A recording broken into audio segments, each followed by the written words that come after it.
Bonjour, dans cette vidéo, on va regarder comment on est capable de calculer la vitesse moyenne du robot puis de l'afficher sur l'écran de votre EV3.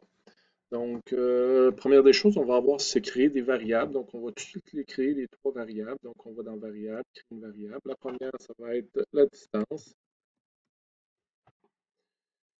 Ensuite de ça, pour mesurer une vitesse, on a besoin également du temps. Et dernière variable qu'on va créer, ça va être la vitesse moyenne.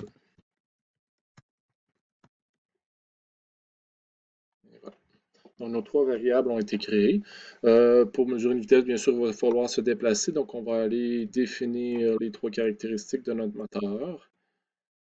Donc, ici, on pourrait la rendre aléatoire si on veut. Sinon, on peut diminuer ou augmenter la vitesse puis faire différents tests. Nos moteurs, le BSC, et ensuite de ça, on veut qu'il arrête en freinant lorsqu'on va avoir l'arrêt du robot. Par la suite, on a besoin du capteur de rotation de chacun des moteurs. Donc, on va aller dans Moteur.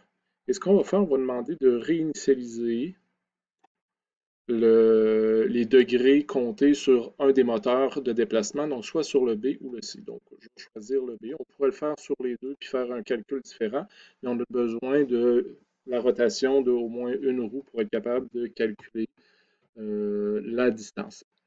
Également, on va aller dans nos capteurs et dans le bas complètement, on va avoir notre chronomètre parce que pour le temps, on a besoin de le remettre à zéro. Donc, on va faire un reset timer pour remettre à zéro notre chronomètre. Par la suite, on va demander au robot de commencer à se déplacer. Donc, à partir du moment où il se déplace, le chronomètre va se mettre à calculer le temps. Donc, on va lui demander de se déplacer tout droit pendant un certain temps. Donc, moi, je vais lui demander de se déplacer dans Contrôle pendant 3 secondes. Donc, ça pourrait être aussi une valeur variable qu'on mettrait, supposons, entre 1 et 10 secondes. Donc, moi, je vais mettre 3 secondes. Et après le 3 secondes, on va demander de arrêter de se déplacer. Par la suite, c'est la partie calcul qu'on va faire. Donc, la première, pour définir la distance, donc on va aller mettre la distance. Donc, on va apporter le bloc ici. Ce qu'on a besoin de savoir, c'est que lui, il va calculer le nombre de degrés de rotation que chacun des moteurs a fait. Donc, il peut faire, supposons, 1342 degrés. Puis, pour faire un tour, c'est 360. Donc, ce qu'on va faire dans un premier temps, on va faire un calcul mathématique. Puis, on va prendre le nombre de degrés. Donc, je vais faire ici en premier. On va aller dans moteur. On va aller degrés complétés, donc le nombre de degrés complétés par le moteur B qu'on a sélectionné ici, divisé par 360. Donc ça va me donner le nombre de tours que la roue va avoir complété. Une fois que c'est fait, on doit multiplier par la circonférence. Donc, c'est des mathématiques qu'on pourrait faire avec les élèves.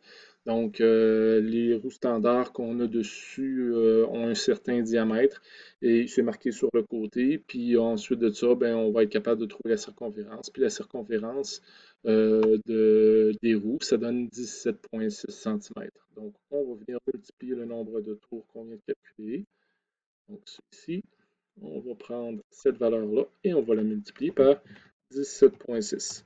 À ce moment-là, on va avoir la distance qui va être parcourue. Donc, on va définir la variable distance par le calcul qui est ici. Deuxième chose, on va définir la variable temps.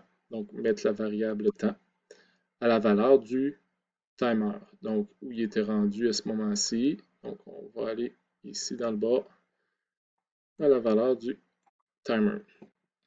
Et dernière chose, il nous reste à mesurer la vitesse. Donc, on va venir mettre quoi comme variable? Oh, ici, j'ai oublié, c'est le temps ici qu'on doit définir. Puis ici, ça va être la vitesse moyenne. La vitesse moyenne, ça va être la distance divisée par le temps. Donc, on va aller chercher notre opérateur. On va prendre la variable distance qui a été définie ici par un calcul divisé par la variable temps. Ça va nous donner notre vitesse moyenne. La dernière chose, on veut afficher cette valeur-là. Donc, on va aller dans Afficher. On va venir choisir notre valeur. Là, vous choisirez, moi je vais choisir noir gras parce que un noir grand, il n'y a pas assez de place. Puis la valeur qu'on veut afficher, ben, c'est la valeur de la vitesse moyenne. Cependant, on va aller dans opérateur, puis il y a un bloc ici regroupé qui va nous permettre de placer également l'unité de mesure. Donc, on veut regrouper quoi?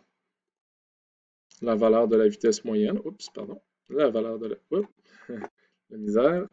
La valeur de la vitesse moyenne. Et ici, au lieu du mot banane, on va faire un espace, puis on va marquer centimètres par seconde. Puis là, ben, la position, on va le laisser à 1, puis on va le mettre à 60 pour qu'il soit à peu près au centre de l'écran en hauteur. On va le mettre à 10 ici. On va se décoller un petit peu du côté gauche. Et on peut télécharger, téléverser, puis ensuite de ça, faire déplacer notre robot, puis voir la vitesse moyenne qui va s'afficher directement à l'écran.